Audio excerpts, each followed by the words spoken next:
మొదటి ఘాట్ రోడ్లోని వినాయకుడి గుడి వద్ద చిరుతను గమనించిన భక్తులు భయాందోళనకు గురయ్యారు. వెంటనే టీటీడీ అధికారులకు సమాచారం ఇచ్చారు. ఘటనాస్థలికి చేరుకున్న టీటీడీ సిబ్బంది చిరుత సంచరించిన పరిసర ప్రాంతాల వద్ద భద్రత కట్టుదిట్టం చేశారు.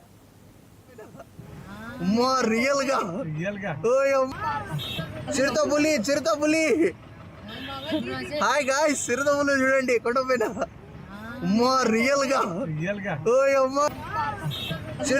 చిరుతపులి హాయ్ గాయ్స్ చిరుతపులి చూడండి కొండపైన రియల్ గా